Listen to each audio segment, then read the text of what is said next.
عباده الذين اصطفى خصوصا على أفضلهم وخاتم النبيين محمد الأمين وعلى آله وصحبه أجمعين وبعد.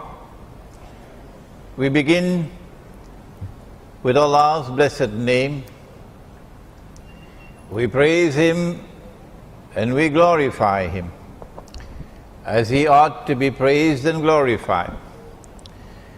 And we pray for peace and for blessings on all His noble messengers, and in particular on the last of them all, the blessed Prophet Muhammad sallallahu ta'ala alayhi wasallam. Brothers and sisters in Islam, here at Masjid Darul Ihsan in Subang Jaya in Kuala Lumpur. Assalamu alaikum wa rahmatullahi wa barakatuh.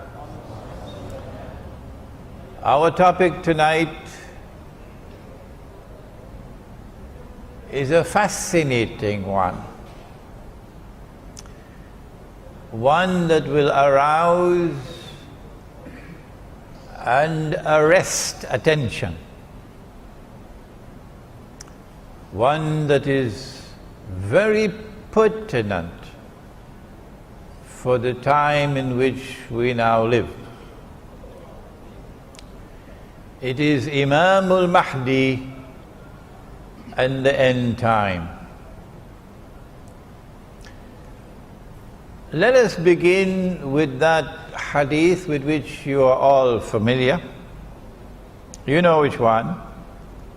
The 10 major signs of the last day. And if you have not memorized it as yet, I suggest that you memorize it before you leave the masjid tonight. The companions of the Prophet alayhi salatu wasalam were sitting talking amongst themselves when the Messenger of Allah sallallahu ta'ala alayhi wasallam came and asked, "What are you talking about?" And they said, "O Messenger of Allah, we are talking about the subject of the alamatul sa'ah, the signs of the last day, of the end time."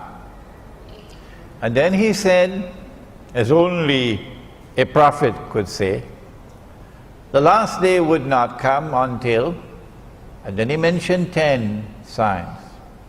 These have come to be known as the major signs. I don't know who coined that term, but there are many, many others beside these 10. For example, when next you go to KLCC, you'll see some of these. He said that the naked, barefooted shepherds, they don't like this language at all. The naked, barefooted shepherds will be competing with each other in the construction of tall buildings. In other words, an age will come when men will measure progress not by how faithful you are to Allah and His Messenger, not whether you are following Muhammad alayhi salatu wasalam or following Dajjal. No, they will measure progress by how tall a building we can build. Let those who have eyes open their eyes and see, and those who have hearts use their hearts to understand. He said that women would be dressed and would yet be naked. And so next time you go out and you see them like that, your heart should shiver with fear. How did he know it? 1400 years ago in the desert, a man who never traveled the world, how did he know that an age will come when women will abandon the hijab? How did he know that women would be dressed and yet be naked? And there are so many more. But tonight we return to those 10 which are known as the major signs. Number 1, and they have not been given in the chronological sequence in which they will occur. No. Number one, Dajjal, the false Messiah, Al-Masih al-Dajjal. Number two, Gog and Magog, and I have just written a book on Gog and Magog. It's the last book I wrote, an Islamic view of Gog and Magog in the modern world, and I want someone, tonight I'm asking you, to translate this to Bahasa. Come on, somebody. Number three, the return of the son of Mary, Ibn Maryam. And so when that fellow in a place called Qadian in India declared that he was the fulfillment of this prophecy of the return of the son of Mary, the true Messiah. You know which one I'm talking about? A man named Mirza Ghulam Ahmad, founder of the Ahmadiyya movement, with which Washington is so much in love, and London is so much in love, and Jerusalem is so much in love today. When he declared that he is the fulfillment of that prophecy of the return of the son of Mary, we say to him, and I don't know why he runs away when we ask the question, how come you are the son of a Punjabi woman?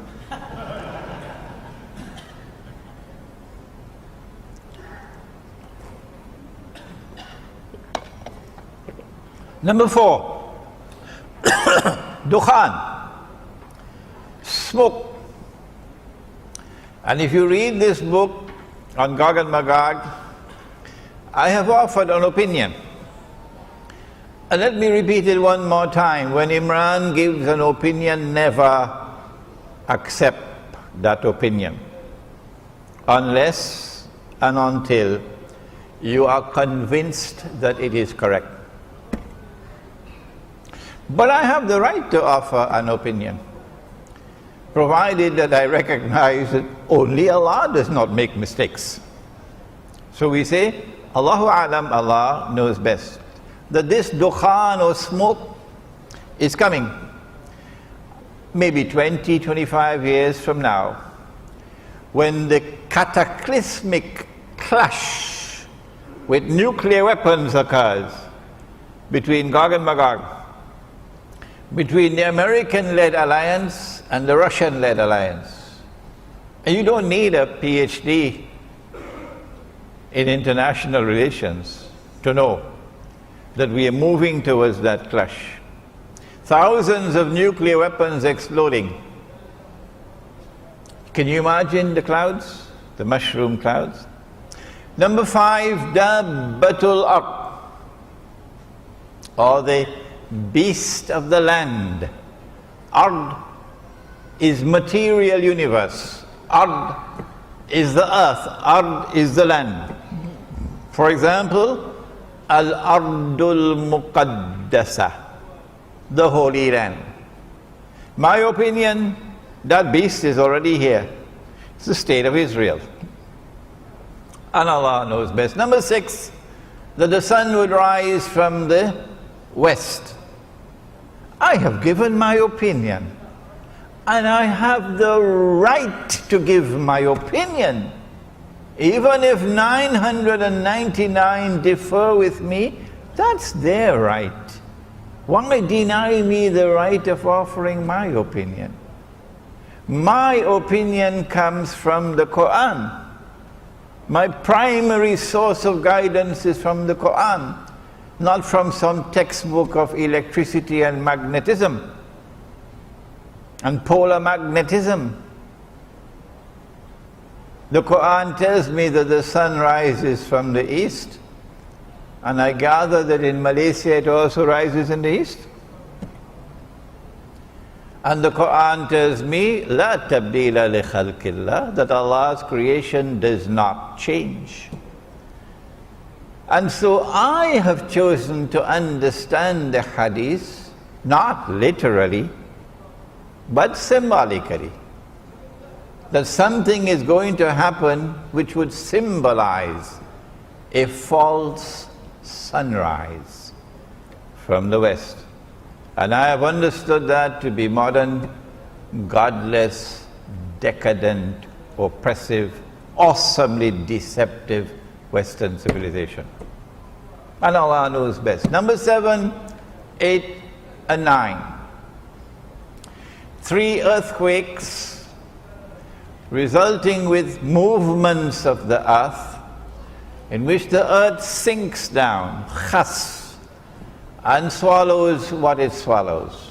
One in the east, one in the west, and the third one in Arabia, and the third one is linked with Imam Al Mahdi.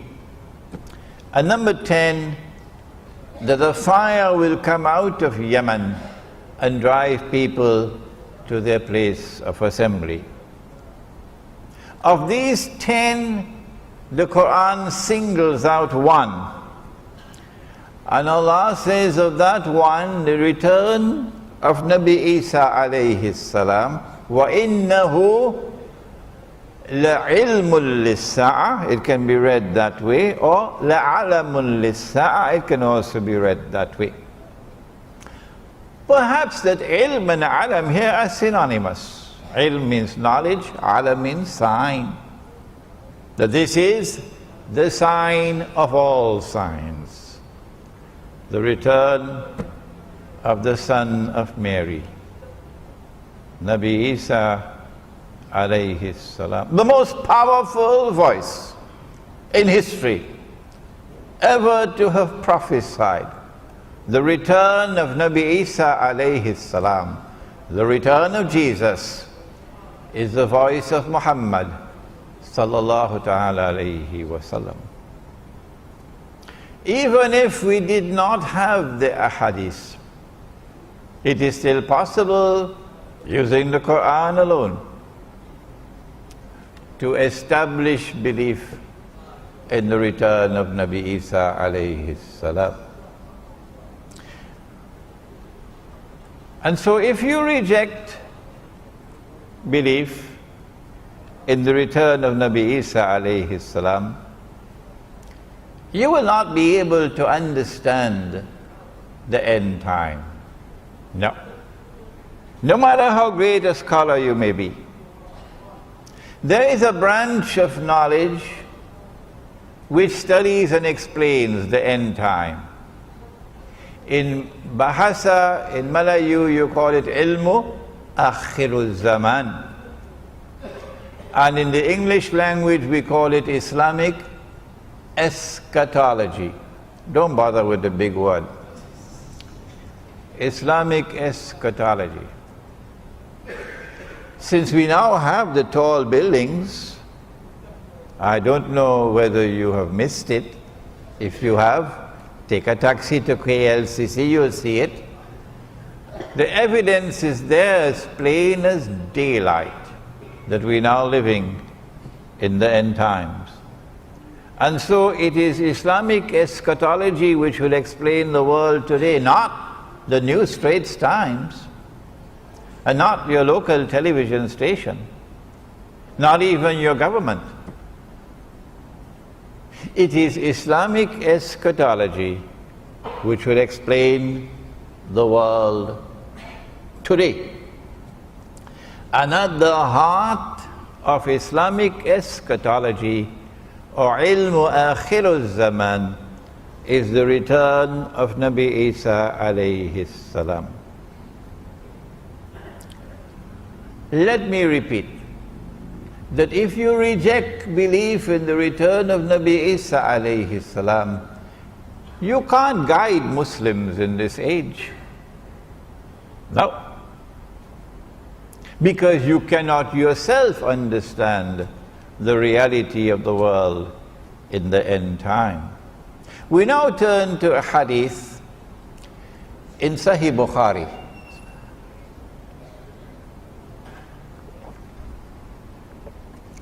In which Nabi Muhammad alayhi salatu wasalam said, and it is a very short hadith, you can memorize it before you leave the masjid tonight. كيف أنتم? How will you be at that time? Oh, what a wonderful time that would be. إذا نزل عليكم ابن مريم, when the son of Mary will descend amongst you. Oh, so he's not descending in Rome. Oh no. When the son of Mary descends amongst you, whether they like it or whether they don't, when Jesus comes back, he's coming to us. He's descending amongst Muslims. كيف أنتم إذا نزل عليكم ابن مريم وإمامكم منكم. And at that time, your Imam would be from within your own ranks. He would be a Muslim. And so there is an Imam in the end time. And the advent of that Imam, I'm going to use another big word now. The first one was eschatology. The advent of that Imam will be contemporaneous. Long word, huh? Contemporaneous, meaning at the same time with the return of Nabi Isa alayhi salam. The advent of that Imam would be at the same time with the return of Nabi Isa alayhi salam. But he would have to come before. And then after he has come, then Nabi Isa alayhi salam will come. Who is that Imam who will emerge in the end time?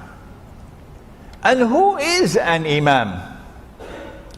And what will be the implications of the emergence of an Imam at that time? These are fascinating questions. We have to simply leave Sahih Bukhari and go to Sahih Muslim and we get the answer that Nabi Muhammad alayhi salatu wasalam prophesied that that Imam would be known as Imam Al Mahdi, the rightly guided Imam. And we also are told that he is going to be from the seed of Muhammad sallallahu ta'ala alayhi wasallam, from his daughter Fatima radiyallahu ta'ala anha. So he's going to be an Arab. I don't think he can be an Indonesian. Huh? Or Malaysian? He has to be an Arab, eh?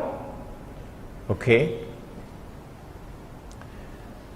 This Imam who will emerge at the time when Nabi Isa alayhi salam is to return is not only from the seed of Nabi Muhammad alayhi salatu wasalam, but we also have a description of his physical features, a broad forehead and a large nose and so on.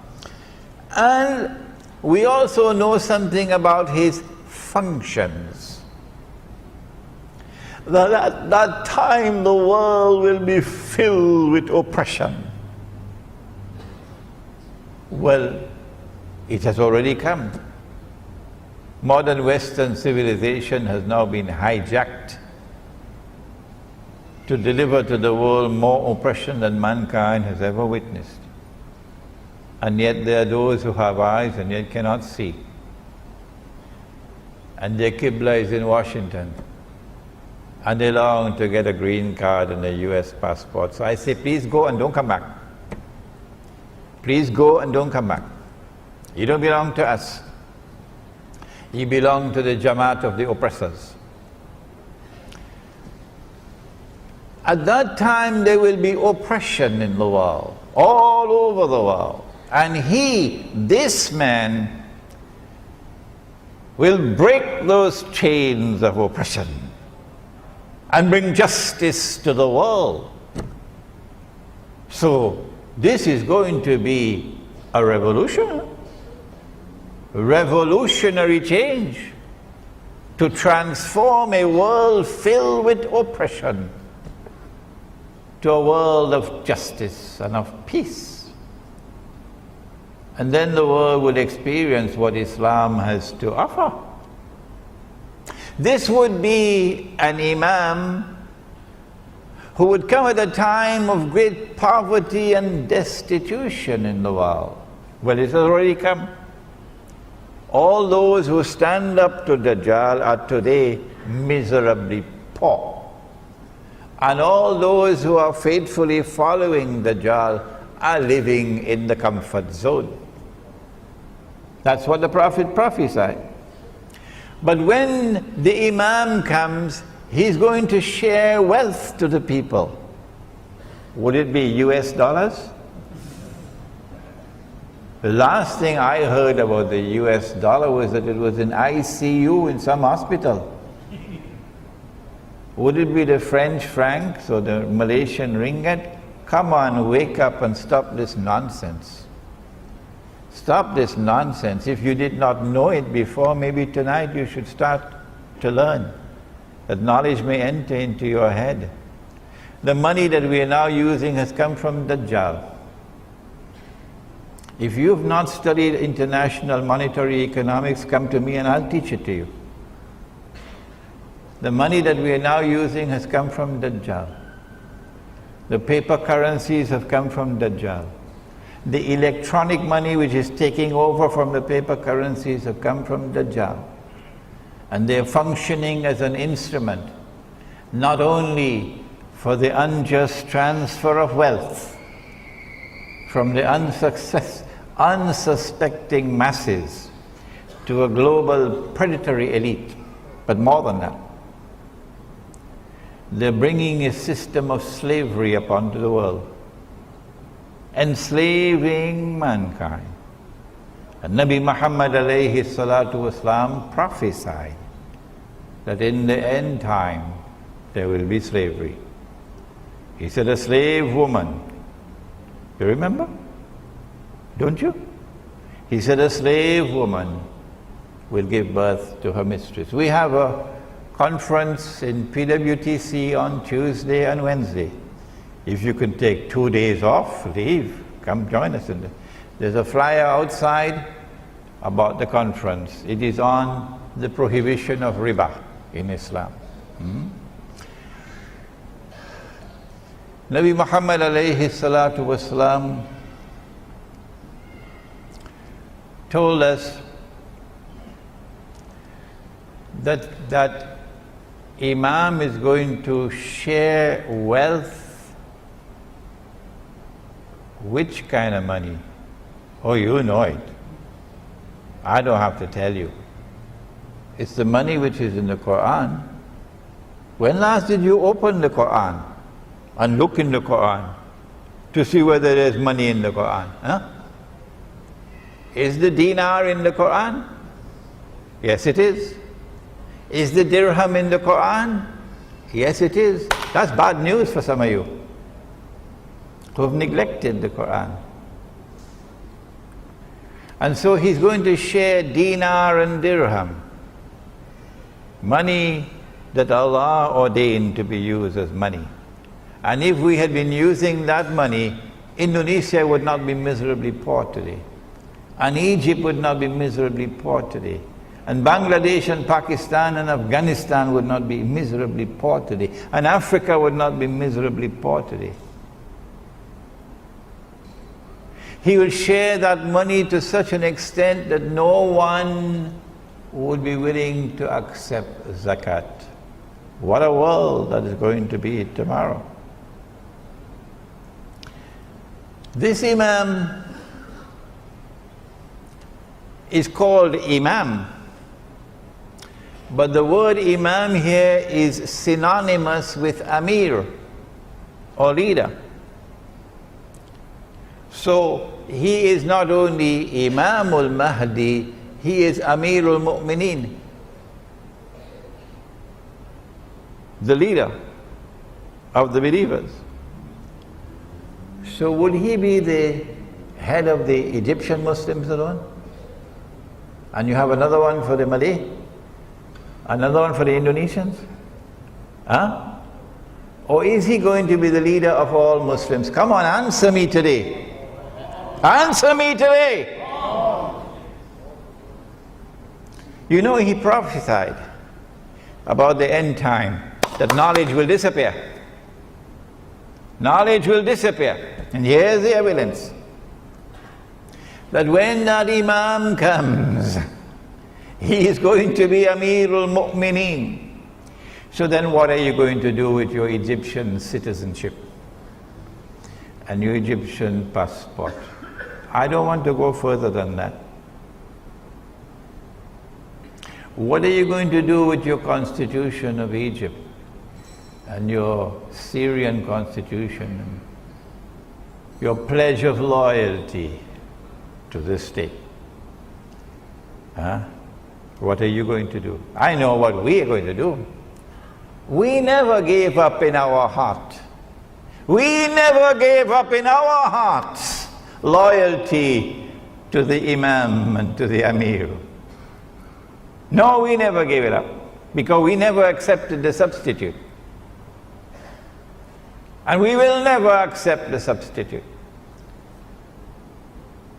He's also known not only as Imam, not only as Amir Al Mu'mineen, but also as Khalifa. Khalifa. And this brings us to our difference of opinion with the Shia. We hold the view that the Shia are Muslims. Oh yes. And we gave evidence to support that. There is no fatwa which has achieved ijma'a. No. Because the Shia have performed the Hajj continuously to this day. No one has stopped them. And so the ijma' of the ummah is that the Shia are Muslims.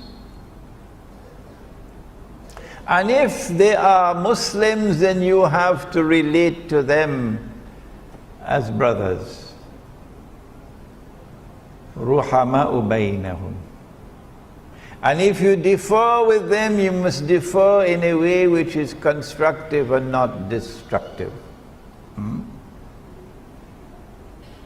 We say that the first Amir, the first Imam, the first Khalifa was Abu Bakr Siddiq radiallahu ta'ala anhu.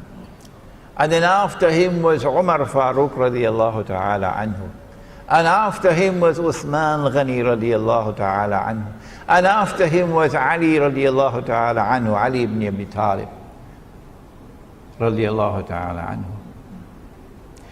And we have said, and we have not spoken with hostility and bitterness and enmity. We have spoken with sadness in our hearts. That if you declare of Abu Bakr Siddiq radiallahu ta'ala anhu that he was a usurper who stole somebody else's position, we say that you are misguided. If you're annoyed with us, what can we do? But facts are facts. And we say that if you say that Umar radiallahu ta'ala anhu was also a usurper, we say that's double misguidance. And if you compound that by saying that Uthman Ghani radiallahu ta'ala anhu was also misguided, we say, come on, it's time to wake up from your sleep. And we are not speaking these words with bitterness and with anger and with hostility. We're speaking these words with sadness. And it's because we call them the khulafa that we say that the Imam who is to come will also be Khalifa. What is the implication now? of Allah subhanahu wa ta'ala sending to us a Khalifa and saying to him that he will be from within your own ranks. كيف أنتم إذا نزل عليكم مريم وإمامكم منكم, and your Imam will now be from within your own ranks. Very clearly to me, this hadith is anticipating a time will come when we will no longer have Khilafah. No. That we will be ruled by those who are not Muslims. There is no authentic Islamic rule anywhere in the world today, because those who rule us are not Muslims. Where's the evidence? When last did you take up the Charter of the United Nations Organization? And if you are in Iran and you listen to this lecture, I'm talking to you. I'm talking to you. Take up the Charter of the United Nations Organization and open it and read, I believe it is 24 and 25. But I can be mistaken. I've been traveling for 5 months now, so I can make mistakes. It could be 24 and 25 or 25 and 26. Where the Charter of the United Nations says, in effect, that in all matters pertaining to international peace and security, Allah is not Al-Akbar. No. The Security Council of the United Nations is Al-Akbar, meaning there is no authority above it. That is shirk. And so once you are a member of the United Nations organization, your Amir al-Mu'mineen, your Khalifa, your leader, your ruler, ultimate ruler is the Security Council of the United Nations. And so you can call yourself an Islamic Republic, like Pakistan used to do before it became an American Republic. And I don't say this to ridicule the Pakistani people, because I studied in Pakistan and my heart beats with the people of Pakistan who are imprisoned in Pakistan because they don't have the freedom to choose their own leader. Their leader is chosen in Washington by the Zionists. And so a time is going to come when we will be ruled by those who are not from within our own ranks. So you had Amir al-Mu'mineen George Bush. But that's not going to last forever. No. When Imam Al Mahdi comes, that's goodbye to the substitute that they gave us for the Khilafah. Dajjal gave us the modern secular state. And the modern secular state has replaced the Khilafah.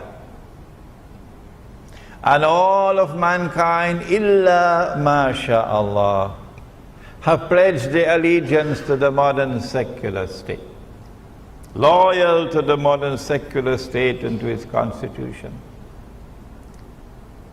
And as a consequence have said goodbye to Allah and to the Khilafah. But you and I have not done that. In our hearts we are faithful to Allah and to His Messenger. And in our hearts we are faithful to Islam's model of a political state, the Khilafah. And in our hearts we long for that day when the Imam will emerge and the Khilafah will be restored. Is it possible for the Khilafah to be restored before the Imam emerges? There is a hadith in Sahih Muslim that a Khalifa will die and there will be disagreement concerning succession. I think you already guessed who it's going to be. There will be disagreement concerning succession. And then a man will emerge out of Medina. Remember Medina, not Jakarta, Medina. And he will hurry to Mecca. And the people of Mecca will come out to him and urge him and try to force him to accept the bay'ah. No, we have problem here. We have heard this word for years and years and years and years. The word bay'ah has been put in something called the cold storage. So we got to go to the cold storage now and pull it out. What is this bay'ah? It is the pledge of allegiance which legitimizes the rule of the Khalifa. That is bay'ah, and it is an institution that is located in the Quran and in the Sunnah of Nabi Muhammad alayhi salatu wasalam. When he accepts the bay'ah, at that time he will confirm and proclaim himself to be Imam Al Mahdi. Now then, I made this comment, and I did not make this comment in any disrespectful way. No, I was merely speaking facts. And if Imran is not allowed to speak facts, what should he talk about? I said that Mecca has never been a Shia city. Is that true or is that false? Tell me. I never said that there are no Shia in Saudi Arabia, and now you come to hit me with a left uppercut for something I never said. Please have some respect for your own intellect and don't quote people wrongly. What I said is that Mecca has never been a Shia city. Is that true or is that false? There is nothing to suggest to us that that situation will change in the future, and that Mecca will transform itself and become a Shia city. There is no evidence to support that. And therefore we ask, how can a people of Mecca who are not Shia, how can they go out and pledge allegiance to a Shia? If you have an answer, I'd be happy to get the answer. You can send me an email. And I am not wearing any boxing gloves. No, this is not the age for that. This is a reasoned discourse that is being presented tonight. And so I conclude that the Imam cannot be Shia. This is my conclusion. If you differ with me, that does not mean that we should have boxing gloves fighting each other. No. Now then, the argument is raised that because the Prophet ﷺ used the word Khalifa, a Khalifa will die. The implication is that the Khilafah will be restored before the advent of Imam Al Mahdi. But have you forgotten that hadith with which we began? كيف أنتم إذا نزل عليكم ابن مريم وإمامكم منكم? Why should the Prophet ﷺ say to us that this Imam will be from your own ranks when we already have the Khilafah? It has already been restored, and our Imams are already from our own ranks. Why should he say that? My understanding is that the hadith is clear that prior to the advent of Imam Al Mahdi, it is not possible to restore the Khilafah. No. And therefore, when the word Khalifa is used, a Khalifa will die. The Prophet alayhi salatu wasalam is referring to a Muslim ruler. Who could it be? Oh, the answer is clear. It has to be a Saudi king. We could have 5,000 princes out there waiting, struggling, fighting to take over. And there's already sufficient evidence of internal conflicts and rivalries within the big Saudi clan. So, a Saudi king will die. It can't be Fahad because he's already dead. Would it be Abdullah?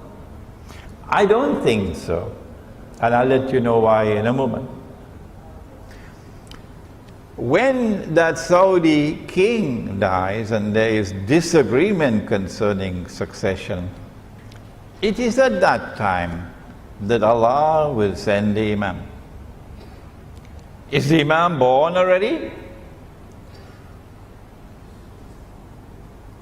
This is not arrogance on my part.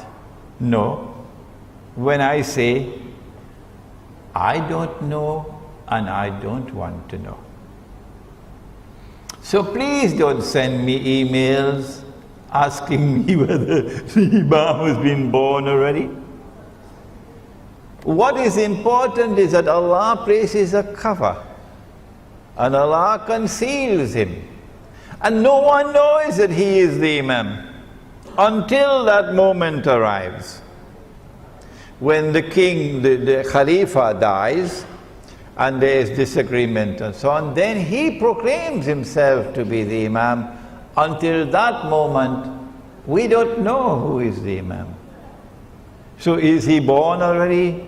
No, come on. I don't know and I don't want to know. Having disposed of these questions, now what are the implications of the advent of the Imam? The first and major implication of the advent of the Imam is that the substitute that Dajjal had created to replace the Khilafah, that substitute, your modern state, will now return to the garbage bin of history from where it came out in the first place.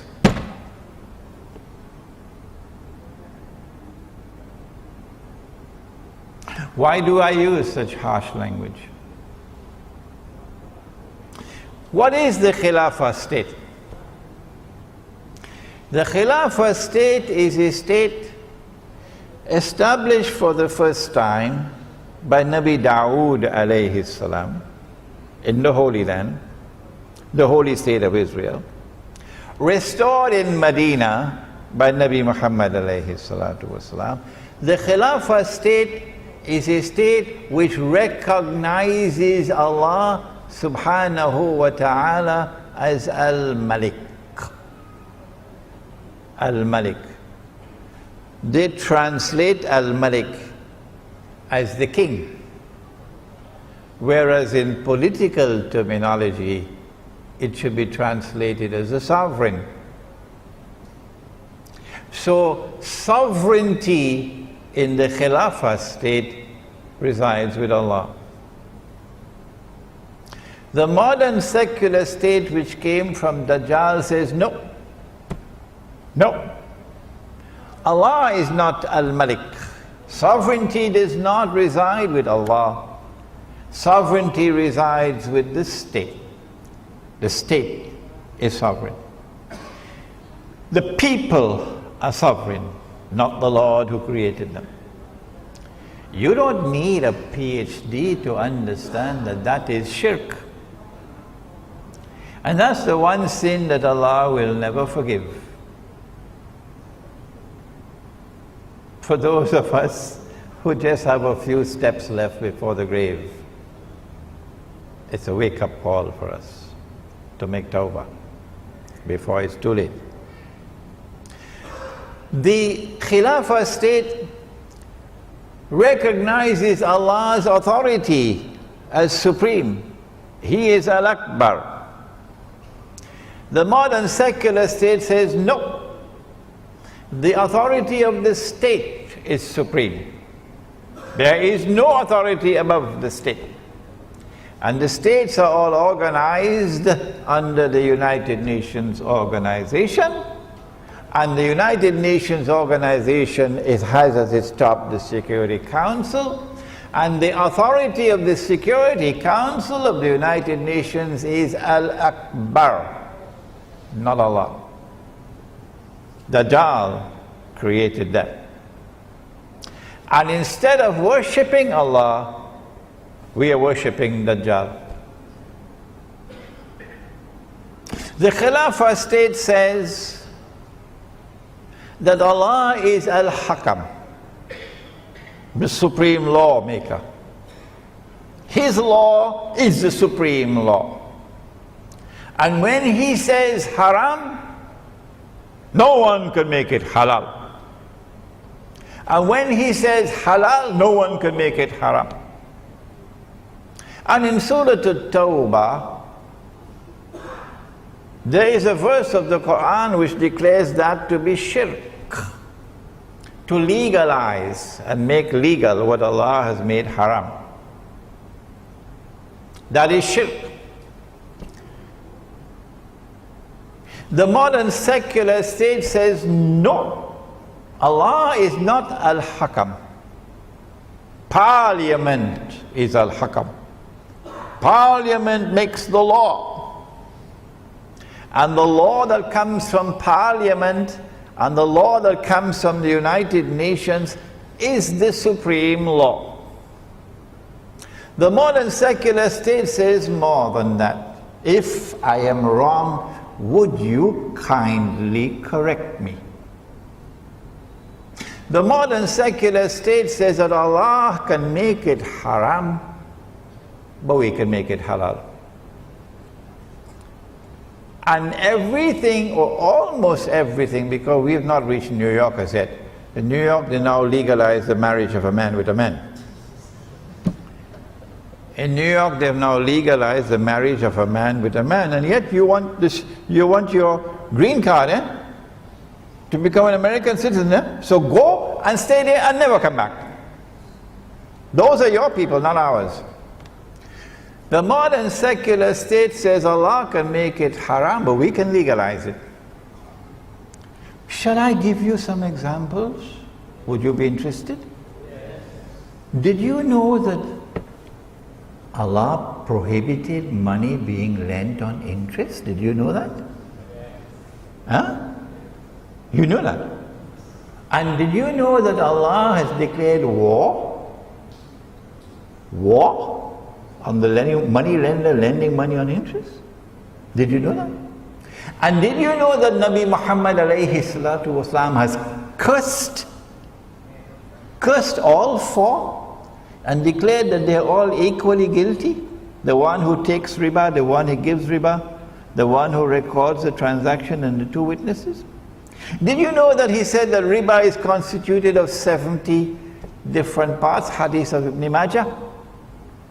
That riba is constituted of 70 different parts, and the smallest part of riba is equivalent to a man marrying his own mother. And do you know what the modern secular state has done? Even in Saudi Arabia, all around the world, they've made it halal. Don't believe me? There's something called a bank outside there in Subang Jaya. Go and ask them whether they lend money on interest. Ask them whether it is haram or halal in Malaysia. to lend money and interest. Go and ask them. I can go on and on and on and on. This is a substitute for the Khilafah. But let me say something more. In the Khilafah state, so long as we Muslims have control over territory, that territory is designated Darul Islam. Now look at that. That's another term I have to take out of the cold storage. You better keep the lid open for me. Darul Islam. And in Darul Islam, every Muslim has the right to enter. All that you have to do is to declare La ilaha illallah Muhammadur Rasulullah, and you have the right to enter. You don't need a visa.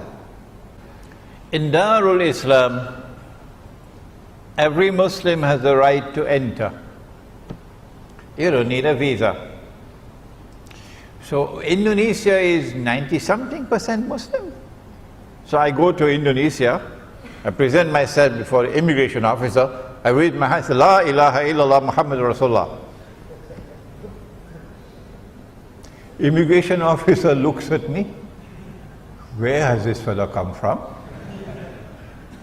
He says, where is your visa? Show me your visa. La ilaha illallah Muhammadur Rasulullah can't work here. Are you understanding the situation? In Darul Islam, every Muslim has the right to reside. You don't need a PR, it's called, permanent residence, PR. Huh? Very difficult, eh? PR. No. Once you're a Muslim, you have the right to reside. In Darul Islam, every Muslim has the right to seek his livelihood. You don't need a work permit. I told you, he said, that in the end times, knowledge will disappear. This knowledge has disappeared to such an extent that now some people cannot even digest it. They don't agree with it. No. In Darul Islam, every Muslim has the right to participate in the political process. The political process in Islam is called a shura, on the basis of equality with all other Muslims. You don't need citizenship. This is Darul Islam. That substitute has divided us, broken up Darul Islam, and replaced it with something that is very bad. Let me use a soft language. Very bad. Very bad. And so in 1988, when I came to Malaysia for the first time, I was the principal of the Alimia Institute of Islamic Studies in Pakistan. And the Muslim, what is it called? An Islamic organization in England, Muslim Institute for Research and Planning, founded by our dear brother Dr. Karim Siddiqui rahimahullah. May Allah have mercy on the soul of our dear brother. The Muslim Institute in London and Party Islam in Malaysia combined to organize a seminar on Hajj. And I was chosen to come from Pakistan to be one of the speakers in that seminar. And I said that it is wrong to take the Islamic movement and register it as a political party and fight elections under the constitution of a modern state that has come from Dajjal. Paz was not too happy with me. No. The same thing was done in Pakistan by Maulana Maududi rahimahullah with the Jamaat Islami. The same thing was done in the Arab world, the movement founded by Hassan al-Banna rahimahullah, the Ikhwan al-Muslimun.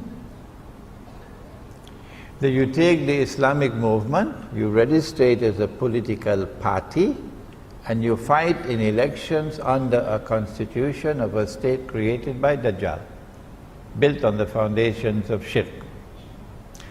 That is not the Sunnah. Well then what is the Sunnah? And what is the guidance from the Quran?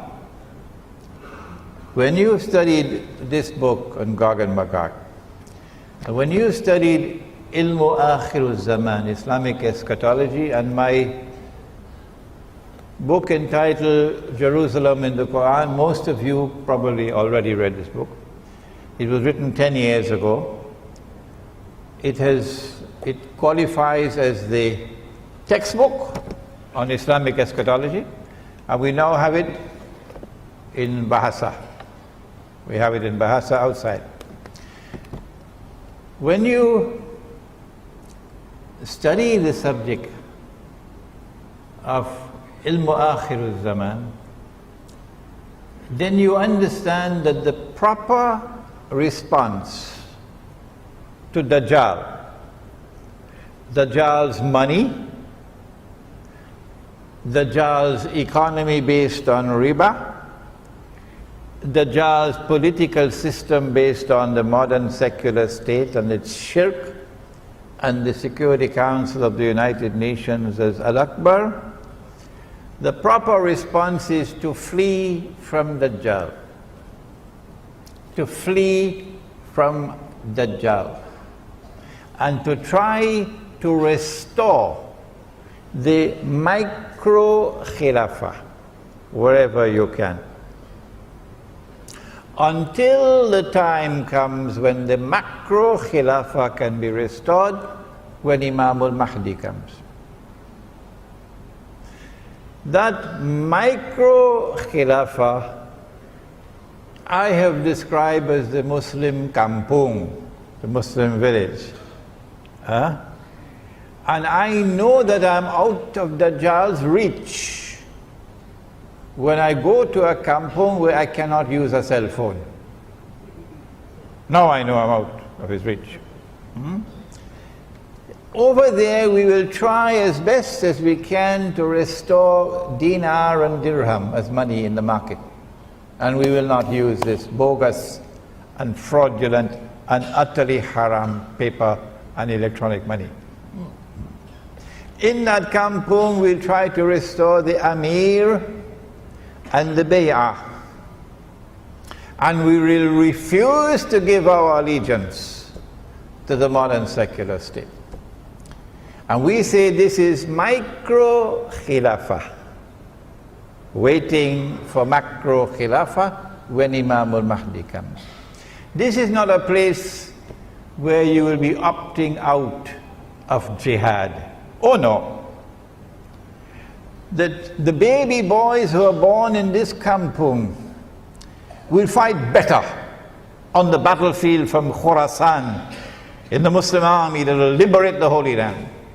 The baby boys born in this kampung will fight like lions, much better than yours from KLCC.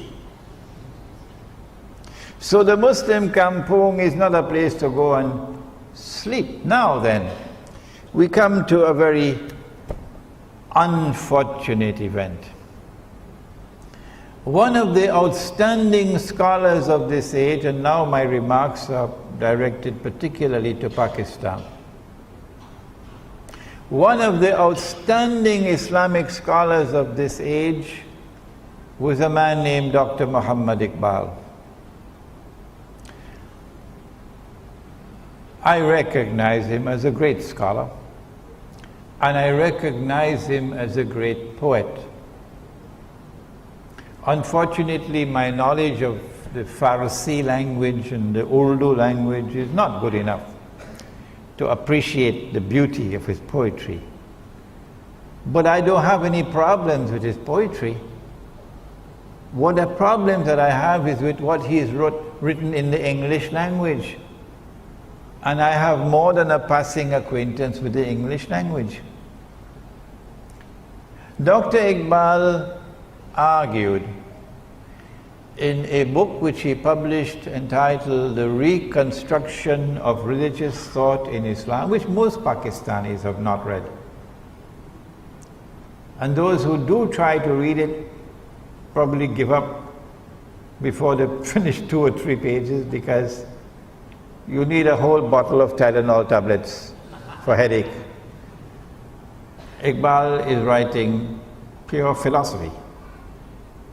I have a master's degree in philosophy, and for me it's a headache, so much less for you.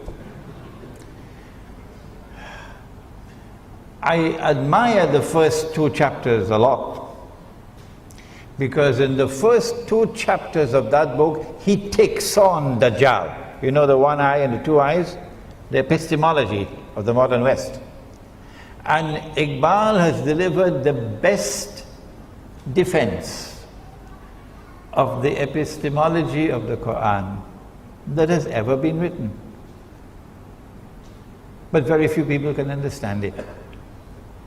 So those first 2 chapters are written in gold. But elsewhere, Iqbal has made this mountain of a mistake in declaring that the modern state, he calls it the Republican state. Actually, it's a secular state. The modern state, he says, can function as a substitute for the Khilafah. That's wrong. And if we say that our teacher made a mistake, we are not disrespecting our teacher. No. He still remains a great scholar. We still respect him. We are not disrespecting him when we say that this Iqbal has made a mountain of a mistake in declaring that the modern secular state with its parliament can be a substitute for the Khilafah. Iqbal then compounded that error by agreeing with Ibn Khaldun that all the ahadith on Imam Al Mahdi are all fabricated. Now don't come and tell me what Iqbal has said in Urdu poetry. No, don't come and tell me that. I know what he said in Urdu poetry. We're talking about what he said in English. And the impact of Iqbal's thought on the Pakistani intelligentsia. Iqbal does not believe in the return of Nabi Isa alayhi salam. No. Iqbal does not believe in Dajjal. No. I ask you, how can you beat the drums of Iqbal in Pakistan today to extricate Pakistan from the mess in which it is?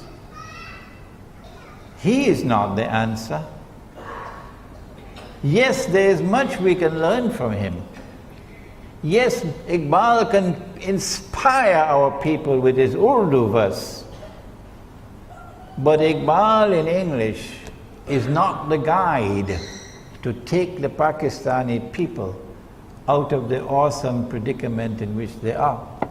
And so I wrote this book, Iqbal and Pakistan's Moment of Truth. I want the cameras to capture it. Because tonight in Masjid Al-Ihsan in Subang Jaya, we are launching this book for the first time.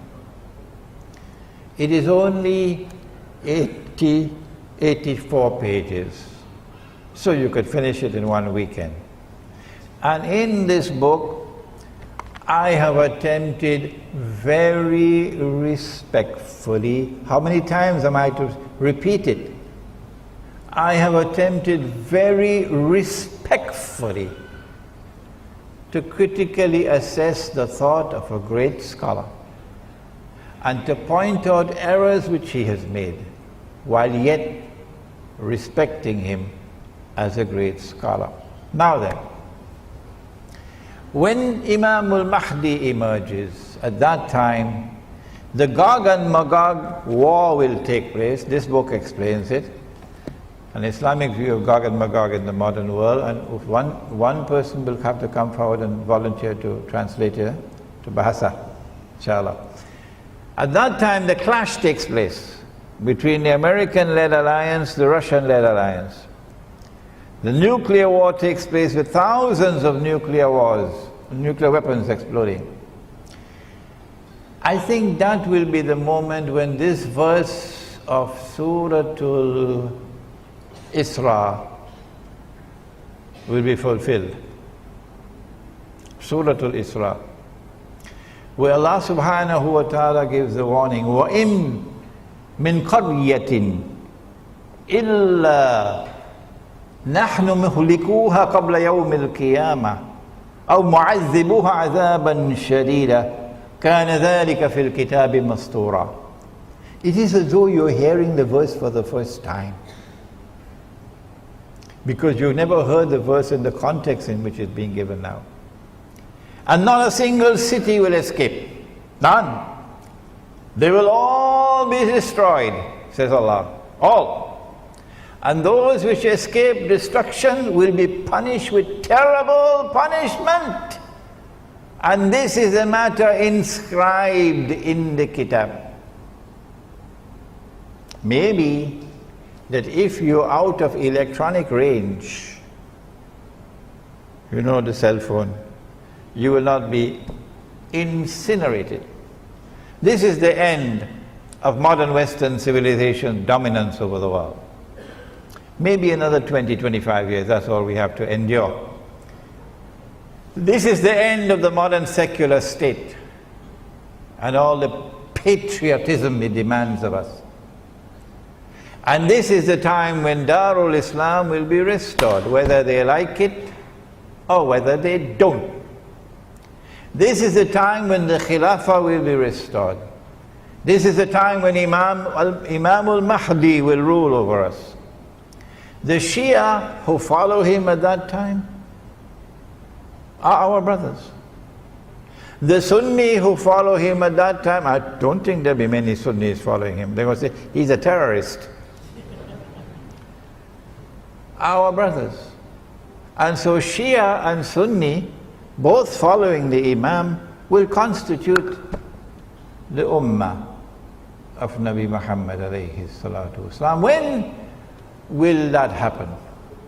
How much time is there left? Let us attend to this and we'll then end the lecture.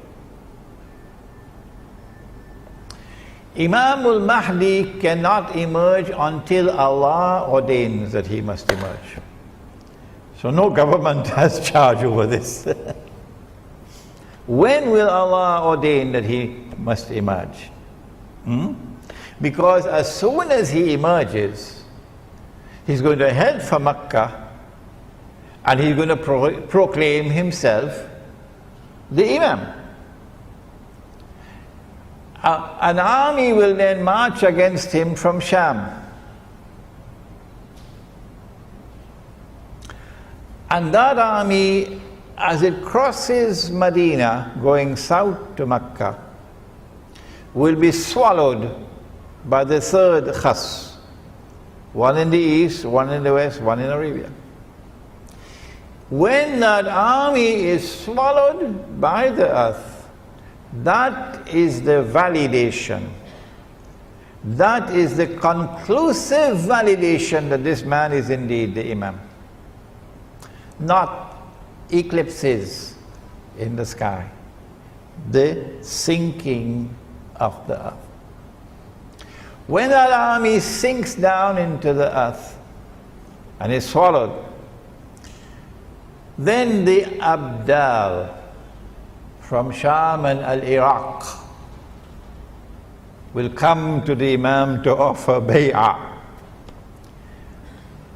The Sufis have hijacked this word, Abdal. So I got to take it back from them. I got to take it back from them. And they say that the Abdal are some mysterious people There are always only 40 of them and so on, and they have the world in their hands and so on. No. Abdal means when one dies, another one replaces him. This one dies, another one replaces him. This one dies, another one replaces him. The Abdal. So if you're listening, Washington, let us introduce you to the Abdal. When you don't have any more money to buy white people from South Africa to go and fight for you in Iraq and in Afghanistan, you know, white South Africans. When you have no more money to offer bribes of green card and citizenship to get people to go and join the American army, to go and kill Muslims. You're running out of soldiers. I want you to know, Washington, that we will never run out. We will never run out. Because when one dies, another one takes his place. And when he dies, another one takes his place. These are the words of Muhammad alayhi salatu wasalam. These are the Abdal. So they are the Mujahideen who are waging a just struggle for liberation from oppression and liberation from occupation of the land. They will now come to give the bay'ah to Imam Al Mahdi. Imam will now be attacked from an army of the Quraysh, said the Prophet ﷺ. An army of the Kalb, and he will defeat that army. Would it be a Saudi army? Looks very much like that to me. Looks very much like that to me, but Allah knows best. When he defeats that army, then Jaziratul Arab, another term out of the cold storage. See, good thing we left the door open, eh? Jaziratul Arab, when last did you hear that term? Jaziratul Arab is the Arabian Peninsula.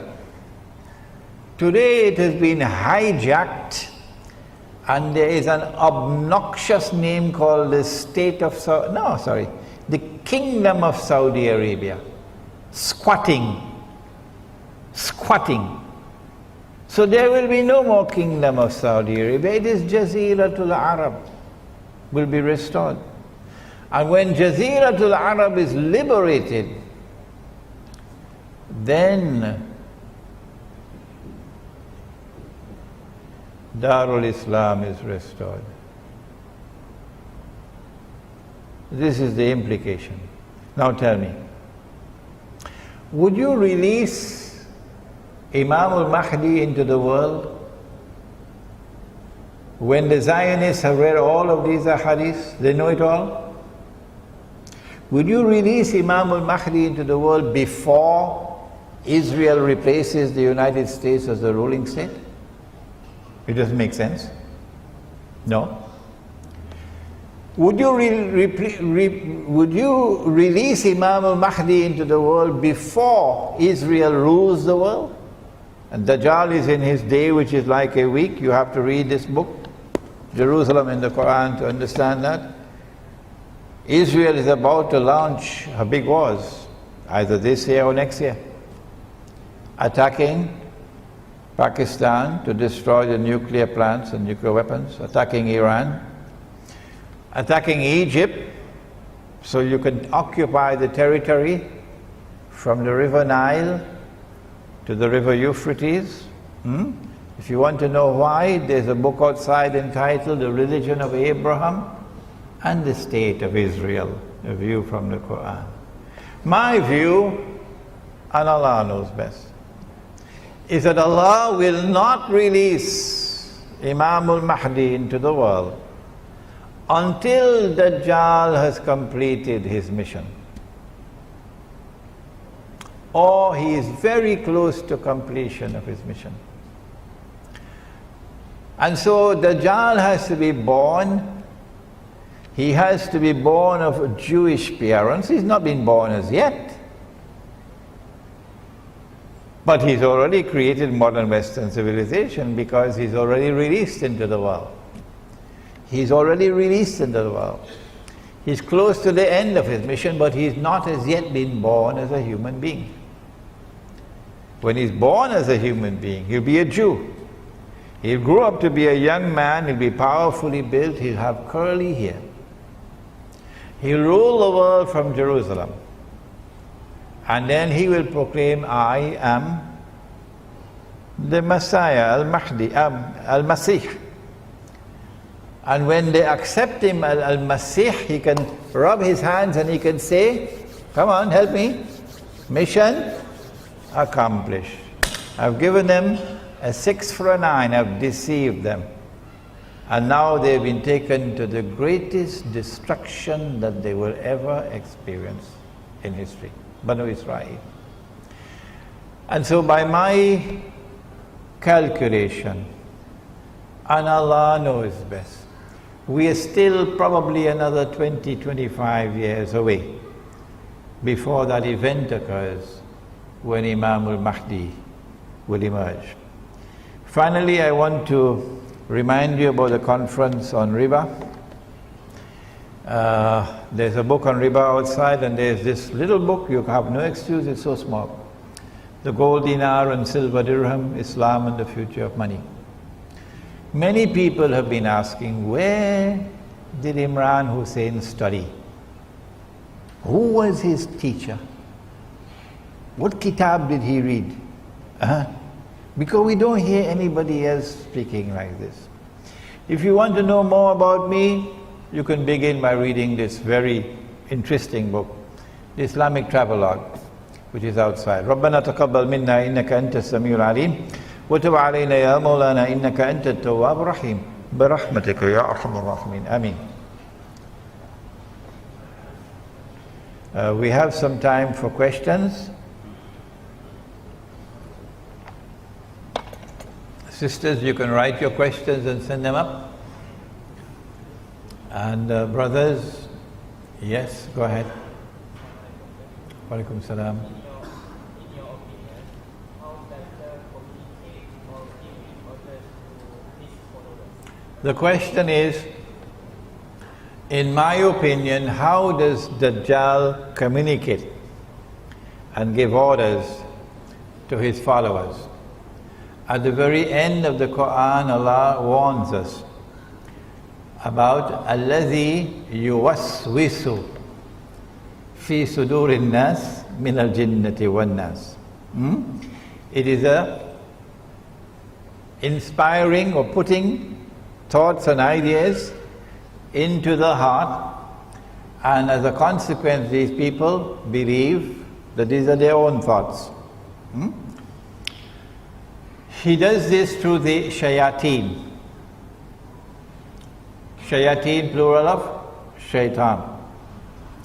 The Prophet said, alayhi salatu wasalam, وَيُبْعَثُ مَعَهُ الشَّيَاطِينَ, that the shayateen are going to be raised with Dajjal. This hadith in Kanzul Ummal. The shayateen are going to be raised with Dajjal. And these shayateen, plural of shaitan, the jinn, these shayateen are going to do something very interesting. يُشَبِّهُونَ بِالْأَمْوَاتِ. They're going to take the form of human beings who died. Your father died 40 years ago. And lo and behold, here is your father standing in front of you. He has the face, the appearance, the shape, everything of your father. He has your father's voice. He has your father's mind. He speaks to you as only your father could speak. يُشَبِّهُونَ بِالْأَمْوَاتِ يَقُولُونَ لِلْحَيِّ, and they will then speak to those who are alive. تَعْرِفُنِي, what's wrong, my son? Can't you recognize me? أَنَا أَبُوك, I am your father. أَنَا أَخُوك, I am your brother. أَوْ ذُو قَرَابَةٍ مِّنْ, or some close relative. From this hadith we know the link between Dajjal and the shayateen. That's why there's so many of them in Washington. Yeah. Any more questions? Yes. Assalamu alaikum. You mentioned in your talk Yes. Imam Mahdi and Nabi Isa will be there at the same time. Yes. Almost at the same time. Yeah. One before the other. Yeah. So they live together in that time. Yes. My question is, who is going to be the Amir? The Amir is the Imam. He is the... We get some help actually in this matter from information which was sent down before Nabi Muhammad alayhi salatu wasalam. This information was sent to Banu Israel. And I have it here at the back of this book. In the appendix to Jerusalem in the Quran, you will find it there, where the Jewish scriptures speak about a worldly figure and a priestly figure who will be contemporaneous. One is going to be the political ruler, ruling, enforcing the law and so on, Sharia, and the other would be the priestly ruler. So Al-Masih, Nabi Isa alayhi salam Al-Masih, he is the priestly ruler. And Imam Al Mahdi is the second one who is the worldly ruler. They knew about this in Medina, the rabbis. So when Nabi Muhammad alayhi salatu wasalam arrived in Medina, they asked him, "Are you the Messiah?" He said, "No."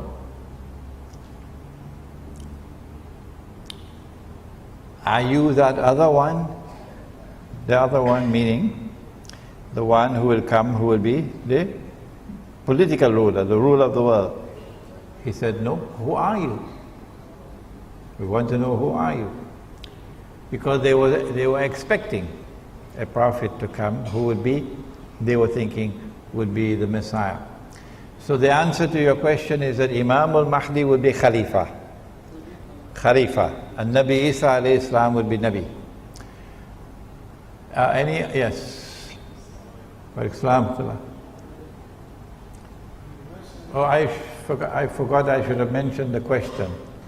The question that he asked was, since Nabi Isa alayhi salam, Jesus, and Imam Al Mahdi are at the same time, who is going to rule? That was his question. Yes, go ahead. You mentioned that the Rijal will be born as a Jew and grow up to grow as well. Can you give a hadith from the Prophet ﷺ that mentions that? At the same time, how do you explain the story of Imam Al when he became a Muslim and came to the Prophet ﷺ and he said that his ship were landing on an island and they met actually with the Rijal? It's 9:25. I'm going to take another 10-15 minutes to answer you. I have devoted some of this book to that subject. He's asking about the hadith of Tamim Ad-Dari in Sahih Muslim, in which the Prophet ﷺ narrated an event which he heard from Tamim Ad-Dari, where they went on an island and they met Dajjal.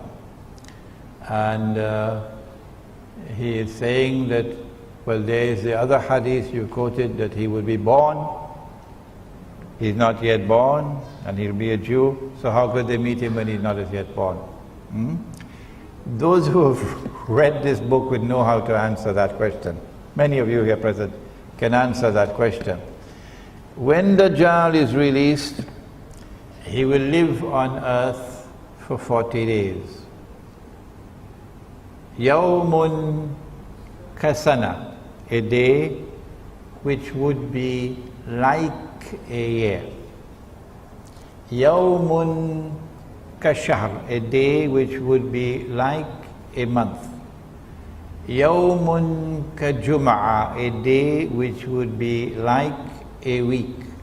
Wasairu ayyamihi ka'ayyamikum, and all his days like your days, meaning all the rest of his days like your days.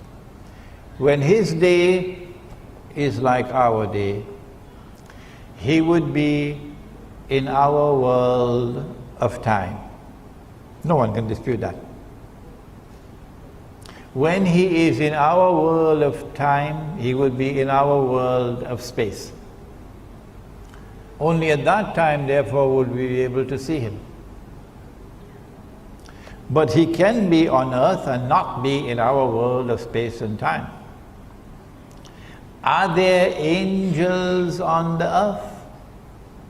Are there angels in Masjid Darul Ihsan in Subang Jaya? Oh yes, they are. Can you see them? No, you can't see them. I know you'll tell me that your wife is an angel and you can see her. Yes, our women are our angels. Allah's greatest gift to us are our women. We must honor them, we must respect them, we must treat them like angels. Except when they start to follow Dajjal, then you part from them. Are there jinn on earth? Yes. Can we see them? No, but they're here. In the same way, Dajjal is here on earth. But you cannot see him. You will only see him at that time when he is born as a human being, grows up to rule from Jerusalem. And then he'll be a Jew. Any more questions? Yes? Oh, before Haji Radwan speaks, let us acknowledge, be grateful to him. Haji Radwan from Hotel de Palma in Ampang is the one responsible for organizing tonight's lecture. Yes, Haji? You mentioned about the eventual takeover of United Nations by the Israel. You mentioned about? You mentioned about the eventual takeover of United Nations by the Israel. Just now. Did you? No, I think that the United Nations is going to die like the US dollar. Whatever. Yeah. I want to get some opinions. How do you interpret the present uprising or Nahda present happening taking place in the Peninsula Arab, and with the incomplete formation of the Israeli statehood with the emergence of the Al Mahdi? Yeah, this is a very big subject, Haji Radwan. On the one hand, if you go to my website, imranhussain.org, you will see an essay entitled An Islamic Response to the Current Arab Uprisings. And in that response I have commended and I have honored and respected those Arabs in Egypt and elsewhere who have risen up against the oppressor. Islam gives you the right to rise up against oppression. Islam gives you the right to rise up and to demonstrate against oppression. And that is what they did. And in doing that and doing it successfully, they have set a golden example for Pakistan. They've set a golden example for so many other parts of the world of Islam today which are in chains. You can't speak. But I have also mentioned that the uprisings which are now taking place are eventually going to facilitate Israel's big wars. Israel has to wage those wars in order to replace the United States as the next ruling state. But Dajjal does not want to wage war and appear as an aggressor. Dajjal wants that Israel should wage her wars and appear to be, we're only defending ourselves. And this thing that is happening now in Egypt and elsewhere, look where it's heading. The elections are going to take place in Egypt later this year, I believe. And you don't need a PhD to know what Washington wants. Huh? Washington wants Ikhwan al-Muslimun to win elections. Of course. That's why Washington is talking to them now. And when they win the elections, the trap is set. What are you going to do about Gaza? You cannot be an Islamic government in Egypt and close the barrier, the crossing. Huh? You have to support your people in Gaza. And so Israel could start crying out, terrorism, terrorism, terrorism from Egypt, and build the foundations for launching an attack. But there's more to it than that as well. Washington will be going down on its knees to beg Egypt, why don't you enforce the Sharia? Imagine that. Washington going down on its knees to beg Egypt. New York Times appealing to the Egyptian government, would you be so kind as to enforce the Sharia? I wonder why. And when the Islamic governments in the Arab world declare we are enforcing Sharia, well, Kalantana, I think you better prepare yourself. Eh? So then they'll spring I call it a time bomb. A time bomb is something that is wired to explode at a particular time when they choose to trigger it. So the time bomb will explode in Egypt when an Egyptian family will come before the Sharia court with their 6-year-old daughter. The child is 6 years of age. And this man who wants to marry her is 55. They're probably going to choose a very ugly looking man. And a nice, pretty looking child. And then the Sharia court is going to give jaiz, yes, permissible. It's permissible in Islam for this marriage to take place. Yeah. And then CNN and CNN's sister, you know the sister? Al Jazeera, yeah. And every television station in the world is going to capture that. And Muslims are going to become the laughing stock of the whole world. The laughing stock of the whole world. And you are angry with me because I point to that hadith in Sahih Bukhari and I say someone rewrote it? And you're going to be angry with me for that? And you're sending warnings to me? I am the one who should be warning you, rather than you warning me about declaring a hadith in Sahih Bukhari to be rewritten, to be fabricated. Nabi Muhammad ﷺ never, N-E-V-E-R, he never married Aisha radiyallahu ta'ala anha. No marriage ceremony ever took place here on earth. Never. Don't you know there are two kinds of marriages? There are those marriages which are contracted here, and there are those which are contracted there. If Allah subhanahu wa ta'ala tells you this is your wife, He has married you there. So you're going to have another marriage ceremony here? Huh? When He has married two of you, you don't have the freedom in the matter to say yes or no. Islam is submission to Allah. And He did it when she was 6. I asked myself, why did He send that vision to Nabi Muhammad alayhi salatu wasalam? This is your wife, I've chosen her as your wife. Why did Allah subhanahu wa ta'ala send that vision to him when she was only 6? Why? There must be a reason. And my answer is that it is for the same reason. It is for the same reason that he sent Maryam alayhi salam with a baby. She was never married.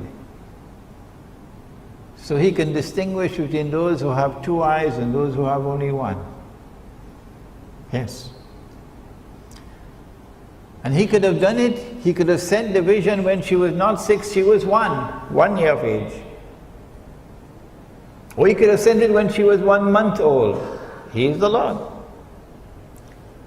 But because it is haram for a Muslim to have sexual relations with a girl until she has become a woman. And I have the verses of the Quran to prove it, but I would prefer not to use those verses in this public gathering. It's my choice. I prefer to do it in private. It is haram to have sexual relations with a girl before she has become a woman. Is there anyone who wants to challenge me? When will she become a woman in the context of the Quran and the law of marriage? In this context, not Dajjal. Dajjal, she becomes a woman when she's 25. That's Dajjal. Huh? But in the Quran, when she has reached the age of puberty, when she can now herself become pregnant and make a baby, she's no longer a child. She's now a woman. So she had to remain in her mother's home until that time. And when that time came, then she went to join her husband's household. Do you have a problem with that, Dajjal? What's wrong with this? Huh? This is what happened. So the hadith, when it says that he married her when she was 6, is false. It's false. He never married her when she was 6. He never married her at all. Never. It is Allah who informed him, this is your wife. He had no choice in the matter. But when the Sharia court in Egypt declares it's jaiz for a 55-year-old man to have a marriage ceremony with a 6-year-old girl, the Australian government is going to have a lot of problems. You know why? Every pedophile in Australia will want to become a Muslim.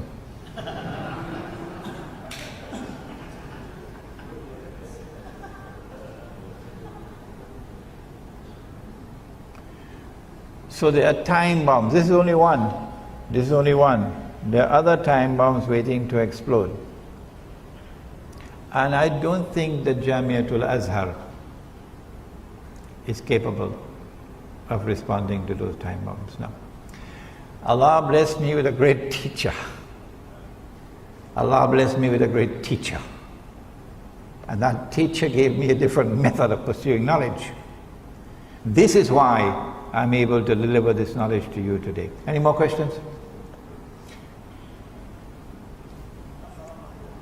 Wa alaikum salam.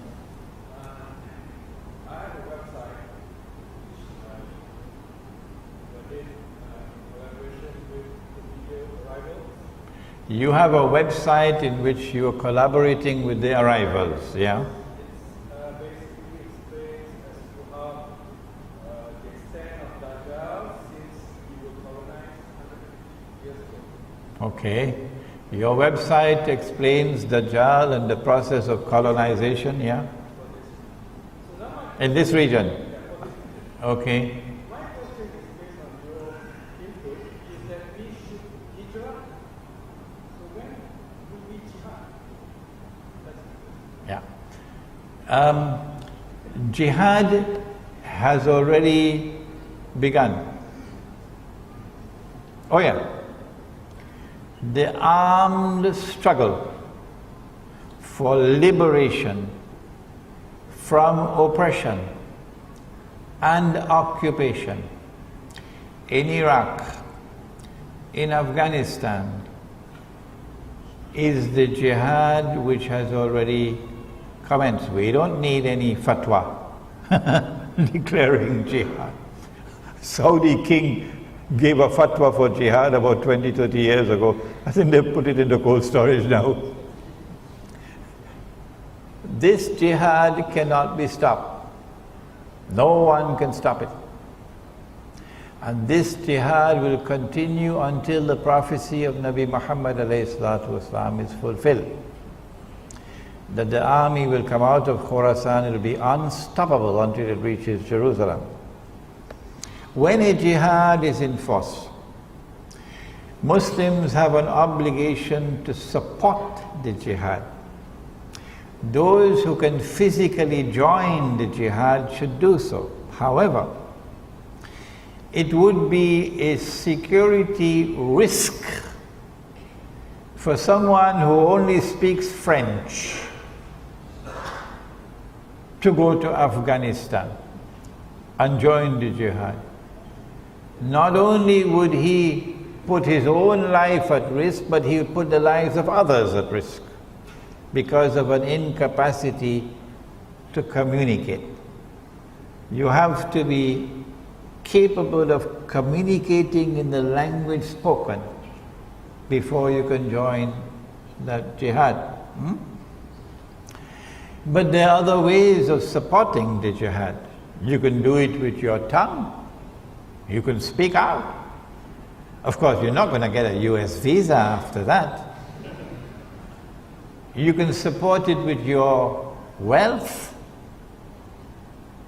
You have so many ways that you can support the jihad.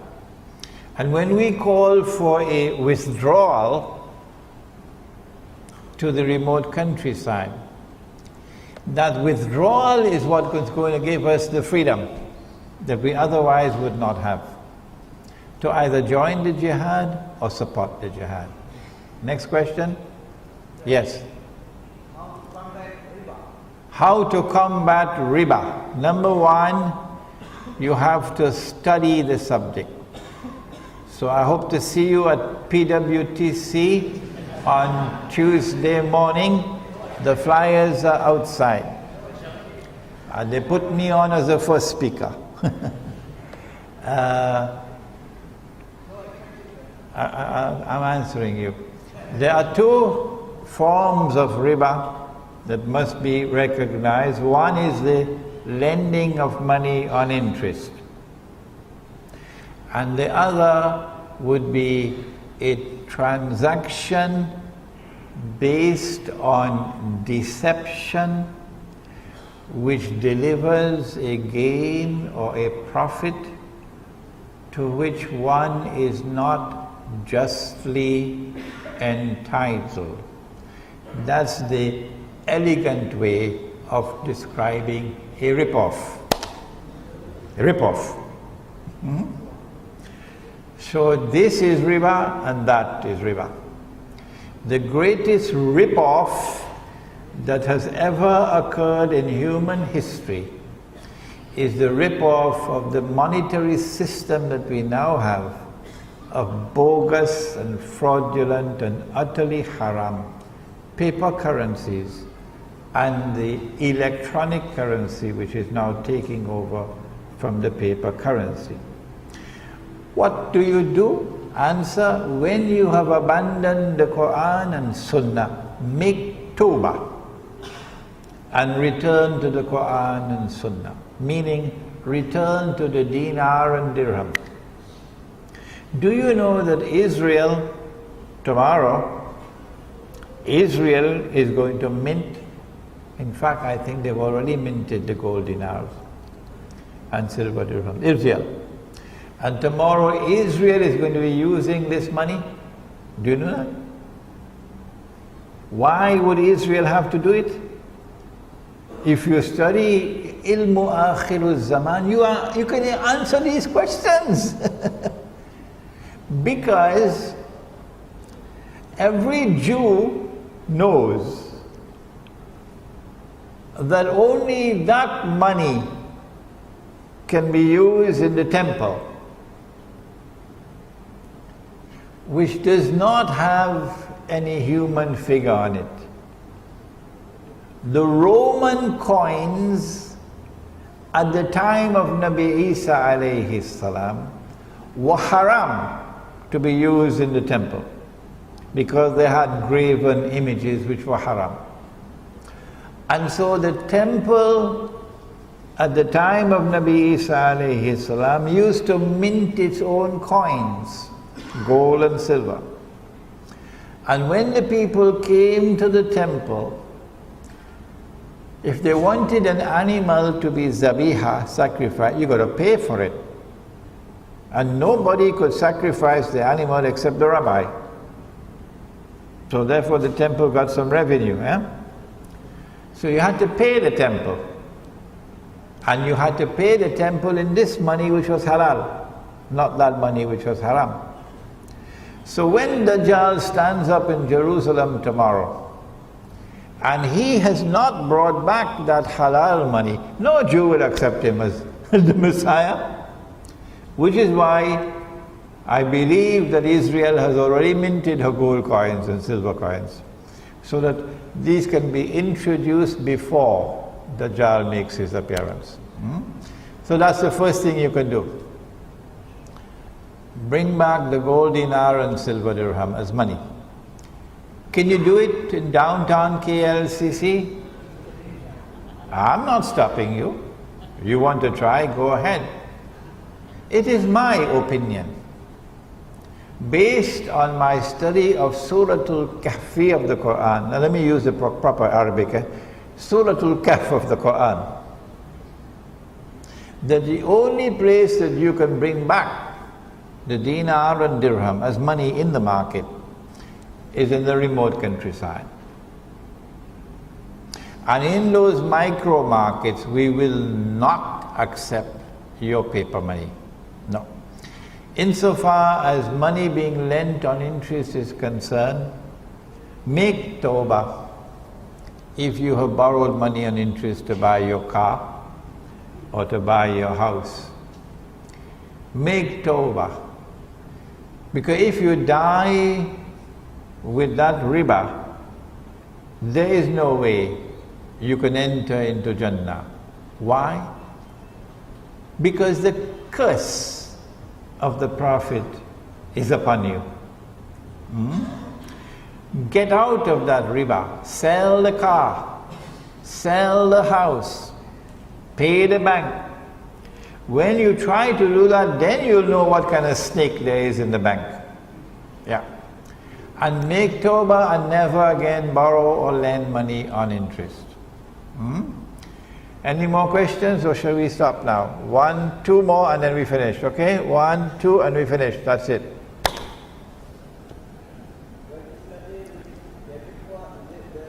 Come closer, come closer. And the other one, come up please. Come closer, come closer, come closer, don't be afraid of me.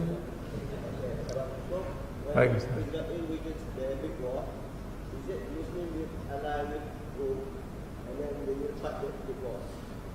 Okay. When Israel wages her big wars, would that be the time when Muslims are going to make an alliance with Rome? That's a good question, eh? Nabi Muhammad alayhi salatu wasalam has prophesied that you will make an alliance with Rome. Indeed, there is a surah of the Quran which is entitled Suratul Rum. And in that surah, in the first ayah, the first verse, Allah speaks about Rome being defeated. If you believe that the Prophet, that Allah subhanahu wa ta'ala was referring to a city in Italy, you should buy a one-way ticket to Disneyland. Yeah. Go to Disneyland and live there, don't come back. That the Quran, when it says that Rome has been defeated, was referring to a city in Italy called Rome? Oh, come on. What kind of scholarship is that? Huh? And when the Quran refers to Rome, you translate it as Romans? Is that the correct translation? Romans? Huh? Which Dajjal is at work here? Rome in the Quran is easy to identify. It is the Christian, Eastern Orthodox Church. The Eastern Orthodox Christian Church, which had established the Byzantine Empire with Constantinople as its capital.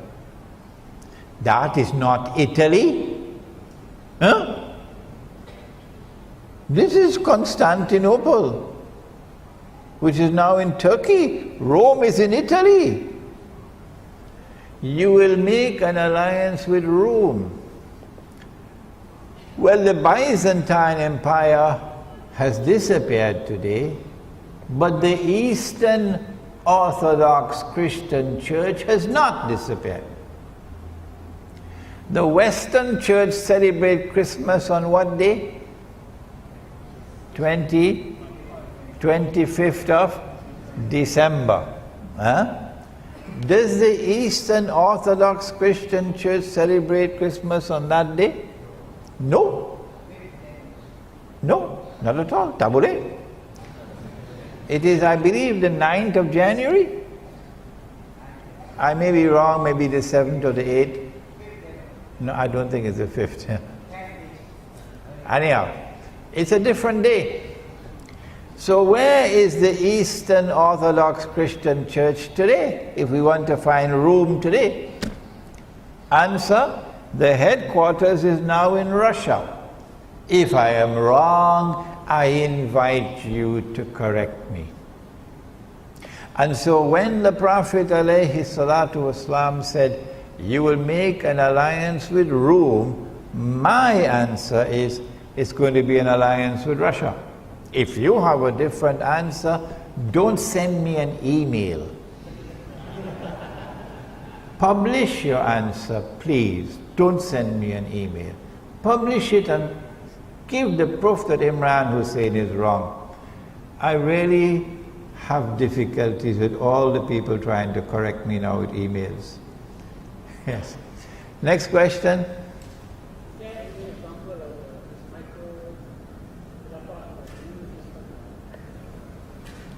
Are there any examples of the micro-Muslim villages? There are lots of villages in the Muslim world. There are lots of kampung in Malaysia. If you don't believe me, wait for Hari Raya and try to drive on the road. Huh? You get the evidence. Hari Raya, for those who are listening to the lecture, is Eid al-Fitr, Hari Raya. So what you do is you go to a kampung, go to a village. Don't try to create a new village. No. Go to a village. And in that village, strive and struggle to establish Islam. When the Khilafah was abolished in Istanbul, there was an outstanding Islamic scholar in Turkey.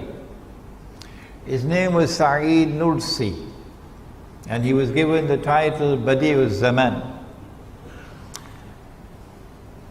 Sa'id Nursi responded to the abolition of the Khilafah by recognizing that this was the work of Gog and Magog. And Sa'id Nursi gave the call for 10,000 Muslim villages in the countryside, because he recognized that you could not save the cities. The Turkish people listened to him. Today the cities of Turkey are eating lahmul khinzir, pork, and drinking wine. And the Turkish armed forces are now allies of Israel and a part of NATO. But the Turkish countryside, because of the foresight of Sa'id Nursi, has remained firmly Muslim. Firmly Muslim. And the Prophet said, alayhi salatu wasalam, that you will conquer Constantinople. The word in the hadith is Constantinople. And because of that hadith, they changed the name of the city. Because of that hadith, they changed the name to Istanbul. I believe it was Islambul and then it became Istanbul, so that you will lose sight of this hadith. But Muhammad alayhi salatu wasalam referred to that city as Constantinople, and I don't see why I should not do the same. He said that you are going to conquer Constantinople. And he said, what ni'ma hadha al-jaysh, wa ni'ma hadha al-amir. What a wonderful army that would be. And what a wonderful amir of that army is going to be. When Nabi Muhammad alayhi salatu wasalam made prophecies and predictions of future events, they nearly always pertain to Akhir Al Zaman. And so I have come to the conclusion, and Allah knows best, that this hadith prophesying the conquest of Constantinople is a conquest that will occur in Akhir Al Zaman. And the purpose of this conquest is to extricate Constantinople from the control of NATO. NATO's control. When that happens, then the Straits, the Bosphorus, will no longer be under NATO control.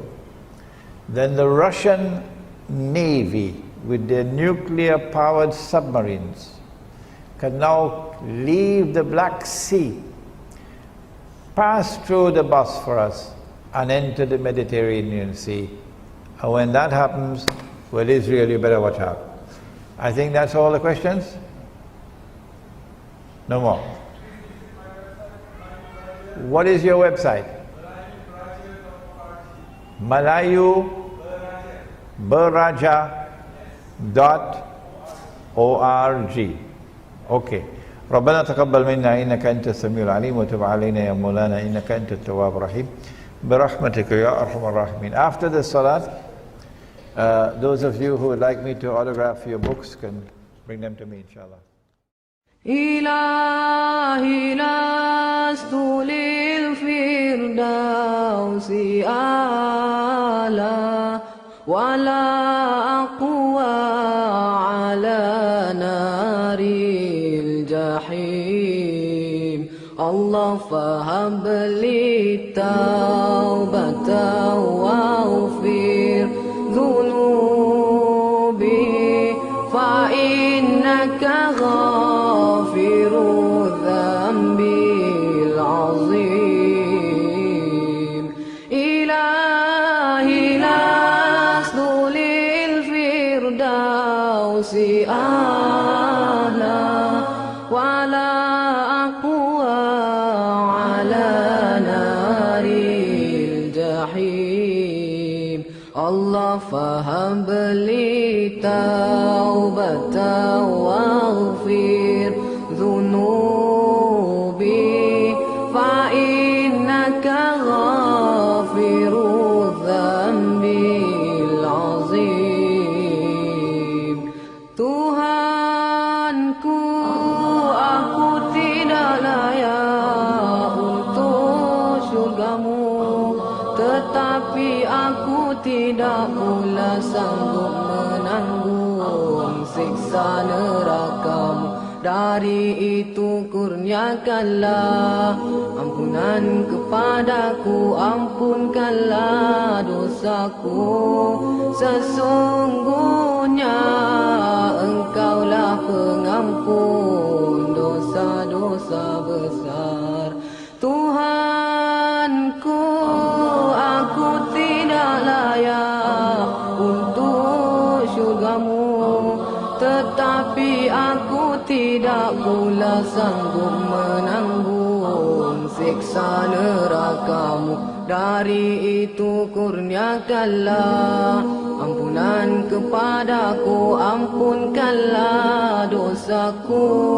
Sesungguhnya Engkaulah ampun dosa-dosa besar. Ilahi lastulil firdausi